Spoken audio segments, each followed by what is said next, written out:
ये जगह किसी रहस्य से भरी थी, क्योंकि यहाँ से बाहर निकलने की कोशिश करने वाले इंसान को मौत की सजा दे दी जाती थी। 2014 में हुए एक एक्सीडेंट के बाद जब इस सीक्रेट एजेंट की आंख खुलती है तो वो खुद को सन 4028 के एक अजीब से टाउन में पाता है। और सबसे हैरान कर देने वाली बात यह थी, उस टाउन के लोग अब भी यही मानते थे कि वे सन 2000 में जी रहे हैं, जबकि सच्चाई तो यह थी कि पिछले पूरे 2000 सालों से उन्हें बिना बताए एक डेंजरस सर्वाइवल प्लान का हिस्सा बनाकर रखा गया था, क्योंकि बाहर की असली दुनिया तो बहुत पहले, लगभग 2000 साल पहले ही खत्म हो चुकी थी। अब इसी टाउन के पास के घने जंगल में अचानक ईथन की आंख खुलती है। ईथन एक सीक्रेट सर्विस एजेंट था जो अपने पार्टनर के साथ एक टाउन में अपनी ऑर्गेनाइजेशन के 2 गायब हुए फेडरल एजेंट्स को ढूंढने के मिशन पर था। लेकिन एक्सीडेंट के बाद अब उसकी हालत बहुत खराब थी।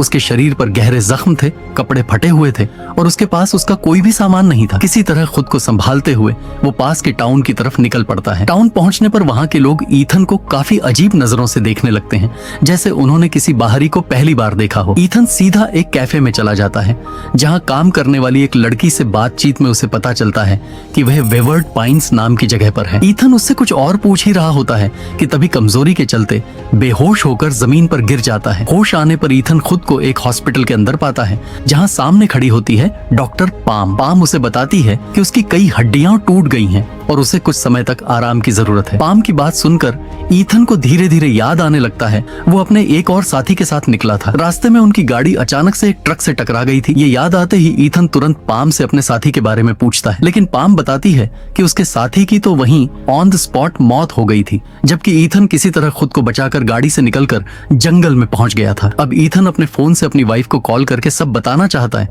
लेकिन पाम के मुताबिक उसका फोन और आइडेंटिटी कार्ड पुलिस स्टेशन में है, जिन्हें वो बाद में जाकर ले सकता है। फिलहाल उसे आराम करना चाहिए। लेकिन हॉस्पिटल में कुछ घंटे बिताने के बाद ईथन को सब कुछ बहुत स्ट्रेंज लगने लगता है। पूरे हॉस्पिटल में पाम के अलावा कोई और डॉक्टर नहीं था। माहौल इतना अजीब था कि ईथन अब वहाँ और नहीं रुकना चाहता था। वो जल्दी से कपड़े पहनता है और बाहर निकल पड़ता है। हॉस्पिटल का कॉरिडोर सुनसान था, न कोई पेशेंट दिख रहा था, हर कमरा बंद था। ईथन अब सीधा पुलिस स्टेशन पहुंचता है, लेकिन वहाँ भी गेट पर ताला बंद मिलता है। अब उसे लगने लगता है कि शायद इस गांव में कोई अजीब सी हॉलिडे चल रही है। थोड़ा आगे जाकर उसे एक बार दिखाई देती है, जहां वो फोन कॉल करने के इरादे से अंदर चला जाता है। बार टेंडर का नाम था बेवरली। ईथन उससे बात करते हुए फोन मांगता है और अपनी वाइफ को कॉल करने की कोशिश करता है, लेकिन बार बार कोशिश करने के बावजूद भी कॉल कनेक्ट नहीं होती। बेवरली उसकी बेचैनी देखकर उससे पूछती है कि आखिर हुआ क्या है। ईथन उसे अपने साथियों के गायब होने और अपनी हालत के बारे में सब कुछ बता देता है, लेकिन जैसे ही बेवरली उसके खोए हुए साथियों के नाम सुनती है वो तुरंत चुप हो जाती है, जैसे उसने कोई बहुत बड़ा राज सुन लिया हो। अभी के लिए बेवरली ईथन को एक पेपर पर एक एड्रेस लिख कर देती है और मुस्कुराते हुए ये भी कहती है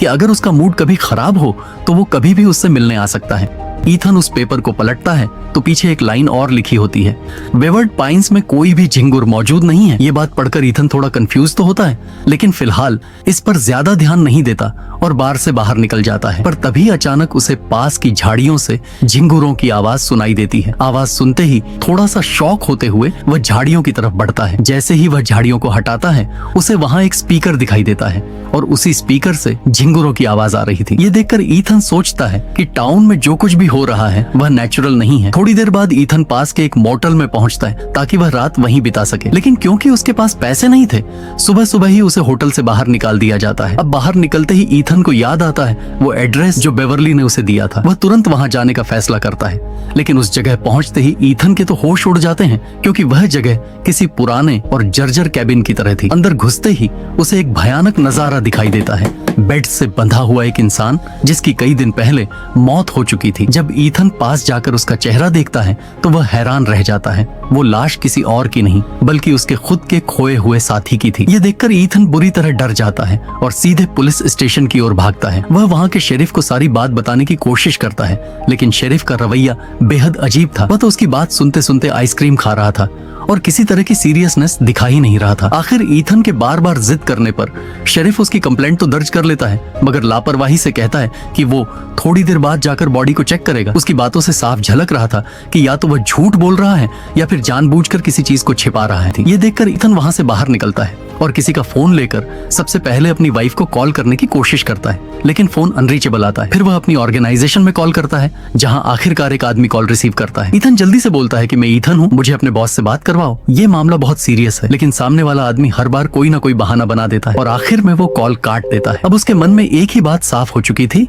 इस टाउन में कुछ बहुत गलत चल रहा है। परेशान होकर ईथन तुरंत बार में गया ताकि ब्रेवली से बात कर सके, लेकिन बार में आज ब्रेवली मौजूद ही नहीं थी। ईथन ने वहां मौजूद पार्टटेंडर से ब्रेवली के बारे में पूछा तो उसने बताया कि ब्रेवली नाम की कोई औरत इस बार में काम ही नहीं करती। ईथन को यह सुनकर गुस्सा आ गया। उसने गुस्से में उस बंदे का कॉलर पकड़ लिया और उसे उल्टा सीधा सुनाने लगा, लेकिन तभी बंदा गुस्से में आकर ईथन के सर पर वार कर देता है। ईथन बेहोश हो जाता है और इस बार उसकी आंखें खुलती हैं तो वह फिर से हॉस्पिटल में था, लेकिन अब उसके हाथ पैर बांध कर रखे गए थे। तभी वहां एक साइकियाट्रिस्ट आता है और बताता है कि एक्सीडेंट की वजह से ईथन के दिमाग में एक बहुत ही खतरनाक ब्लड क्लॉट बन गया था। इसी वजह से वह अजीबोगरीब चीजें हेलुसिनेट कर रहा था। साइकियाट्रिस्ट उसे यह भी बताता है कि उसी ब्लड क्लॉट को रिमूव करने के लिए जल्दी ही सर्जरी करनी पड़ेगी, लेकिन ईथन के हिसाब से जो उसने देखा और महसूस किया था वह पूरी तरह से सच्चाई ही थी। इसीलिए ईथन डॉक्टर पाम के सामने आते ही अपनी सर्जरी करवाने से मना करता है, लेकिन डॉक्टर पाम उसकी बात नहीं सुनते और एक इंजेक्शन देकर उसे बेहोश कर देती हैं। फिर सीधे ऑपरेशन रूम की तरफ ले जाती हैं। रास्ते में ईथन जैसे तैसे होश में आता है और महसूस करता है कि जो उसका स्ट्रेचर खींच रहा है वह कोई और नहीं बल्कि ब्रेवली थी। ब्रेवली हॉस्पिटल में ईथन की जान बचाने आई थी। ब्रेवली ने ईथन को होश में लाकर लिफ्ट में ले लिया ताकि वह हॉस्पिटल से बाहर जाकर नॉर्मली बात कर सके। इंजेक्शन के असर से ईथन को अभी भी चक्कर आ रहे थे, इसलिए सबसे पहले वह बाथरूम में छुप गए। बाहर की चीजें देखने के लिए ईथन ने जानबूझकर बाथरूम के कांच को तोड़ लिया था। तभी डॉक्टर पाम बाथरूम के बाहर आ पहुंचती हैं। ईथन तुरंत डॉक्टर पाम पर अटैक करता है और ब्रेवली के साथ वहां से भाग जाता है। खाली घर में पहुंचकर ब्रेवली ईथन से बात करती है और बताती है कि वह कई सालों से इसी टाउन में फंसी हुई थी और सन 1999 में टाउन में आई थी।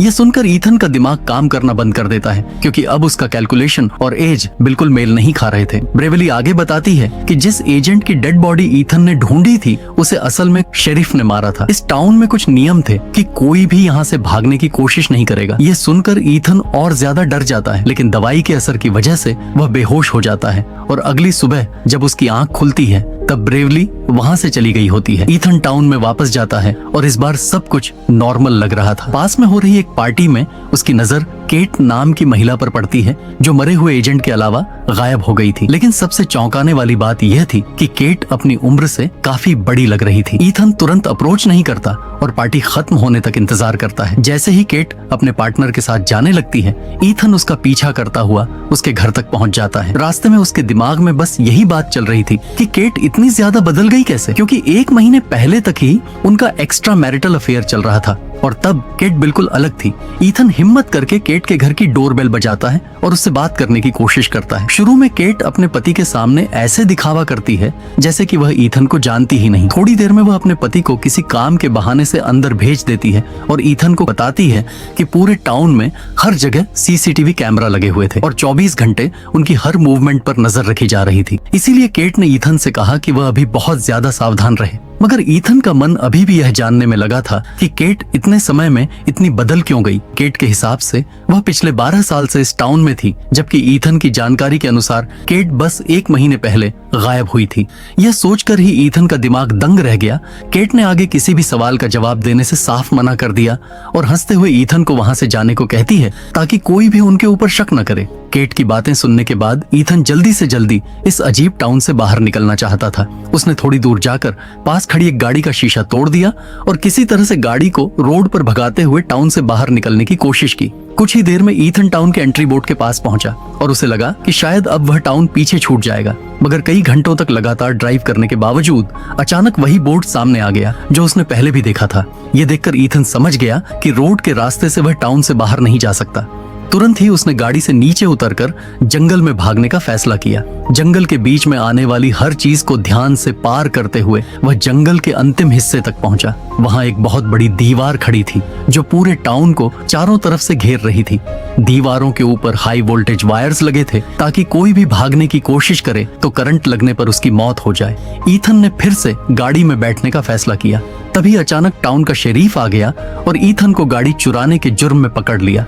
ईथन बार बार समझाने की कोशिश करता रहा कि वह एक सीक्रेट सर्विस एजेंट है, लेकिन शरीफ ने उसकी बातों को बिल्कुल नहीं माना। इसके बाद शरीफ ने ईथन को कुछ दिनों के लिए हाउस अरेस्ट पर डाल दिया। ईथन को अब न चाहते हुए भी एक पुराने सड़े हुए होटल में रहना पड़ा। ईथन ने तय किया कि सबसे पहले वह इस टाउन के बारे में सारी जानकारी जुटाएगा। बाद में उसे पता चला कि टाउन में इंटरनेट की सुविधा उपलब्ध नहीं थी। ईथन फिर उसी टूटी हुई कैबिन में गया जहां उसके साथी की डेड बॉडी पड़ी थी। अभी भी उसकी साथी की बॉडी वहीं सड़ी हालात में पड़ी हुई थी। तभी उसकी नजर साथी के पैर पर पड़ी और उसने देखा कि वहां एक छोटी सी बुकलेट छुपी हुई थी। ईथन बुकलेट को अपने पास लेने ही वाला था कि शरीफ अचानक वहां आ गया। उसने तुरंत ईथन को गन पॉइंट पर ले लिया। शरीफ गुस्से में था और उसने ईथन को वापस होटल जाने के लिए मजबूर कर दिया। लेकिन अभी के लिए ईथन होटल ना जाकर उसी बार में गया जहां पर ब्रेवली काम करती थी। किस्मत से बार में पहुंचने पर ब्रेवली खुद ही मिल गई। उसे देखते ही ब्रेवली ने सबसे पहले बार के गानों का वॉल्यूम तेज कर दिया और फिर डांस करने का दिखावा करते हुए ईथन के कान में फुसफुसाई कि जो मरा हुआ एजेंट ईथन के साथ काम करता था वह पहले ब्रेवली के साथ मिलकर टाउन से भागने की योजना बना रहा था। उस एजेंट ने टाउन का एक डिटेल्ड मैप बनाया था और हमेशा उसे अपनी एक बुक में रखता था। गांव वालों को उनके बारे में पता चल गया, जिस वजह से भागते समय उसकी जान चली गई। अब ईथन समझ गया कि टाउन से बाहर निकलने के लिए उस मैप की जरूरत कितनी जरूरी थी। ब्रेवली ने उसे कुछ पैसे दिए और खाने के लिए कहा। पैसे लेकर ईथन कैफे गया और वहां कॉफी खरीदी। कॉफी के दौरान ही वहां काम करने वाली एक औरत ने उसे बताया कि उसकी एक्स्ट्रा मैरिटल अफेयर वाली गर्लफ्रेंड पास की टॉय शॉप पर काम करती थी। इस जानकारी के बाद ईथन तुरंत ही उस शॉप पर गया ताकि पता लगा सके कि आखिर उसके साथी की मौत कैसे हुई। मगर केट ने जानबूझकर इस बारे में कुछ भी नहीं बताया। जब ईथन शॉप से बाहर निकला उसकी नजर एक फोटो फ्रेम पर पड़ी जिसमें टाउन के रूल्स लिखे हुए थे। पहला रूल ये था कि कोई भी टाउन से भागने की कोशिश नहीं करेगा। दूसरा रूल ये कि टाउन में किसी से भी अपने पास्ट के बारे में बात नहीं करेगा। तीसरा और सबसे अजीब रूल ये था कि हर बार फोन कॉल्स को आंसर करना होगा। ईथन को यह सब पढ़कर काफी अजीब लगा, लेकिन उसने फिलहाल हॉस्पिटल की ओर रुख किया। वहां भीड़ न होने की वजह से वह जल्दी ही मुर्दा घर तक पहुंच गया जहां मरे हुए लोगों का सामान रखा जाता था। उसने तुरंत वह बुकलेट अपने पास रख लिया और ब्रेवली के साथ जंगल की ओर निकल गया। वहां दोनों ने टाउन के मैप को देखकर निकलने का प्लान तैयार किया। प्लान को एग्जीक्यूट करने से पहले दोनों के शरीर से ट्रैकर निकालना जरूरी है, क्योंकि इस टाउन में हर व्यक्ति के अंदर ट्रैकर लगाया गया था जो उनकी एक्टिविटी और लोकेशन को ट्रैक करता था। मगर ब्रेवली की मदद से वह ट्रैकर निकालने में सफल रहा। ब्रेवली ने यह भी बताया कि यदि कोई रूल तोड़ता तो उसे बहुत खतरनाक सजा दी जाती और ईथन का मरा हुआ साथी भी उसी सजा का शिकार हुआ था। ईथन ने तय कर लिया कि वह किसी भी सजा को झेल कर भी बाहर निकलने की कोशिश करेगा। इसके बाद वह टाउन में वापस प्लान को पूरी तरह तैयार करने चले जाते हैं। रास्ते में ब्रेवली और ईथन की मुलाकात केट और उसके पति हेरोल्ड से हो गई। केट ने ईथन से बात करते हुए उसे ब्रेवली के साथ अगले दिन शाम के डिनर के लिए अपने घर इनवाइट किया। ईथन ने थोड़ी सोच विचार के बाद तुरंत हाँ कर दी। ब्रेवली को यह थोड़ा अजीब लग रहा था, मगर फिलहाल उसने कुछ नहीं कहा। ईथन वापस अपने होटल गया और मैप को देखकर टाउन से भागने की योजना बनाने लगा। तभी उसने मैप में देखा कि एक पेड़ के ऊपर कुछ निशान बने हुए हैं। इसका मतलब यह साफ था उसके मरे हुए साथी ने वहां कोई जरूरी सामान छुपाया था। अगले दिन सबसे पहले ईथन ने अपनी ट्रैकर चिप होटल के बेड पर रख दी और जंगल की ओर चल पड़ा। वह पेड़ के पास पहुंचकर ऊपर चढ़ गया और सामान निकालने लगा। इसी बीच उसे पास से गोलियों की आवाज सुनाई दी। पेड़ के ऊपर से ईथन ने शेरिफ को देखा जो किसी चीज पर लगातार फायरिंग कर रहा था। ईथन ने फिलहाल उस पर ध्यान नहीं दिया और अपने काम को पूरा कर लिया। जंगल पार करके वापस गांव पहुंचते ही ईथन शाम के समय ब्रेवली के साथ केट के घर की ओर बढ़ा। शुरू में ब्रेवली थोड़ी हिचकिचाई, मगर ईथन ने समझाया कि आज रात ही उनका टाउन से निकलने का समय है और प्लान तैयार है। इसे ब्रेवली भी मान गई और साथ में घर पहुंच गई। डिनर के दौरान थोड़ी देर ईथन ने केट से बातें की